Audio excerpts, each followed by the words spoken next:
Look at that, Craigers. Look at those, official Craigers, white leather tires.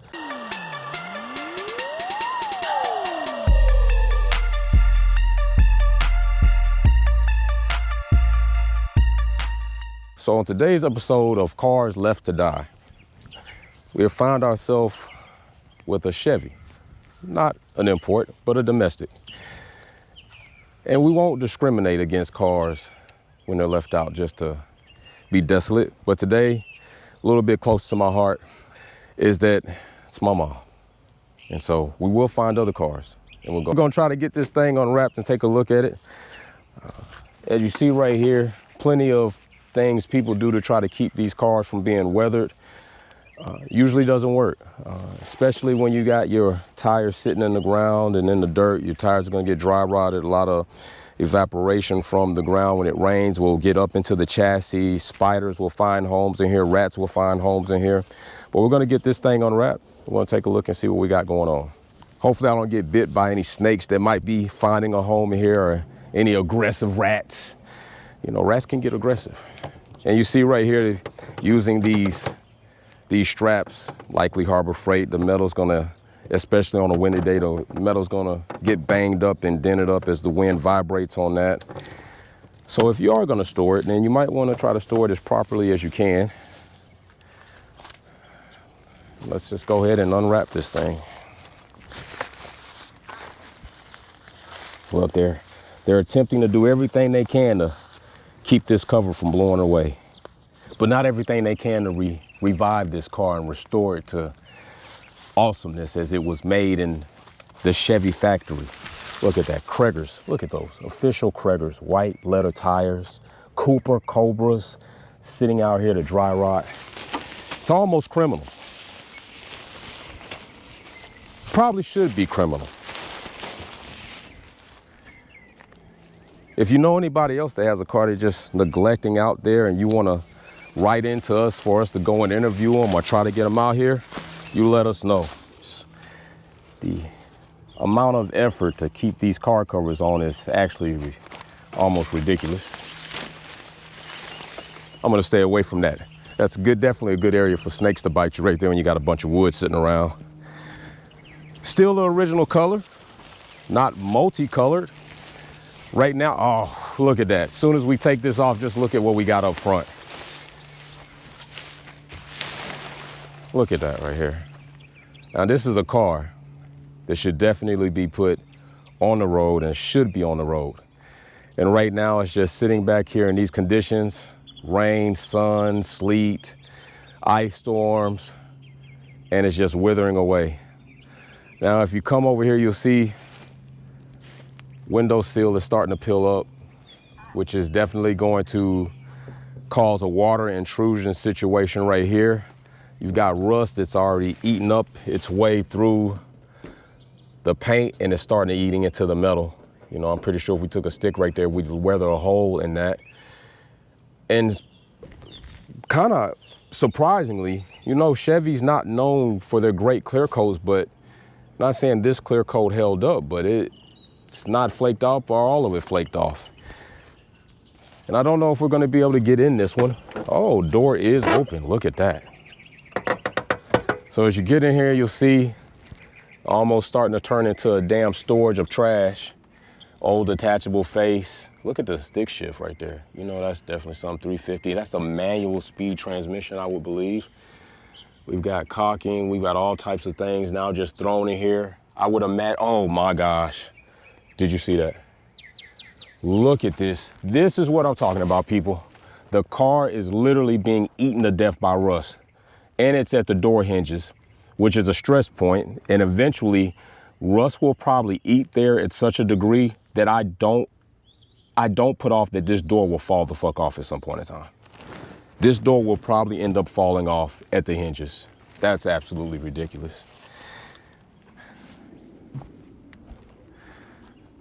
You know, you don't have nothing unless you got, look at it. Now in Buicks and Regals, because this is part of the G-body family, in Buicks and Regals, you actually would have the gas here.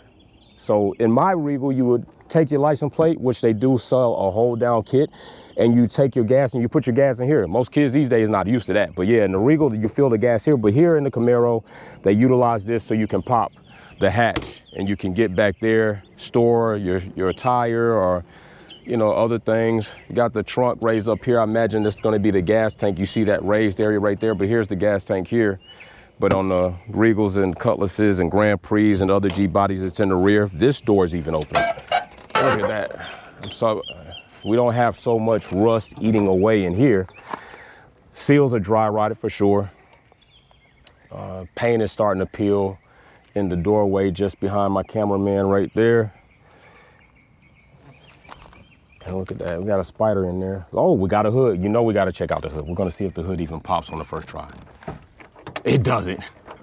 So we're gonna have to do the old school pop it, see if it raises up, and then see what we got in here.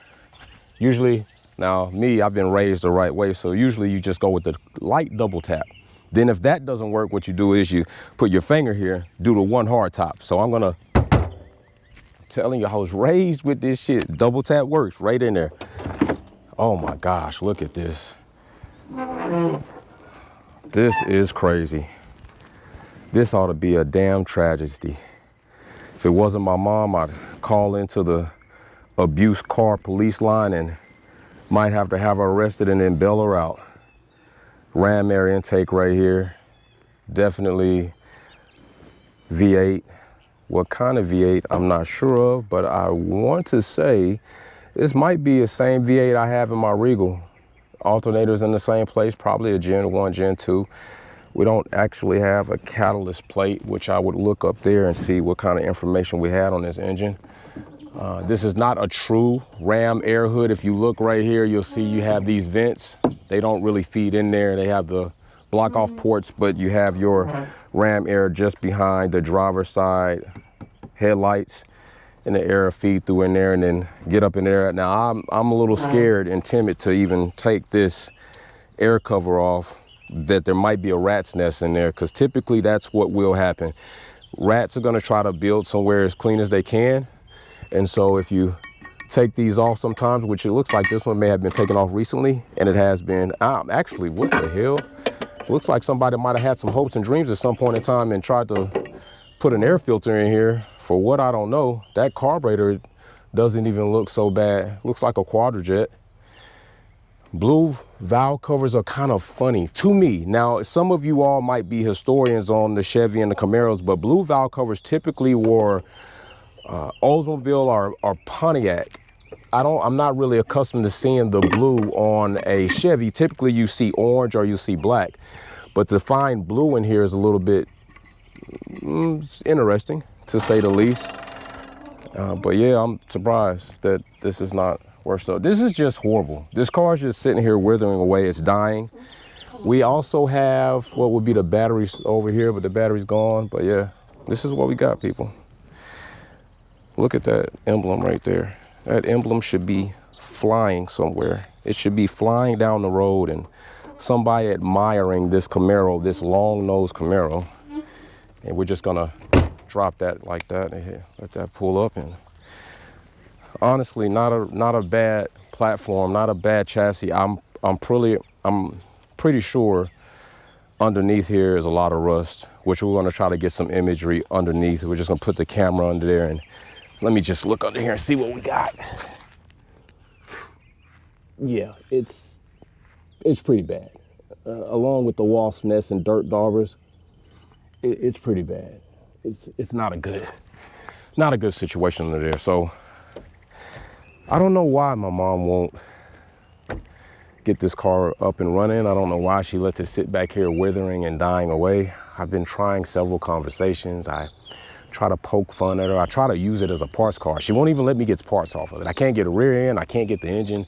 Can't get the transmission. It just sits here, just waiting eventually for one day to return to what it was birthed to do, and that is cause havoc to all Ford bullshit Mustangs. Not you guys that are running good out there. I'll give you some credit, but let's just be real. Ford stands for found on road, dead, or fix or repair daily. Chevy, you're out there winning. And we all know there's no fast Mustang, consistent Mustang at the track without a Chevy engine in it. That's just a fucking fact. So I don't know, but maybe one day. I'm hoping maybe she'd give it to my son and let him do it, but he's still trying to earn his way in the car. He's not there yet. He's not there for this. My nephew, it's a damn shame it's a manual transmission. He's definitely gonna fuck it up. And my other nephew, he can't even cook good. So I know he can't build a car good. So it's very, very streamlined. It might be next, the baby's in line for it. She raced in the family. It's gonna be my son, or it's gonna be the baby.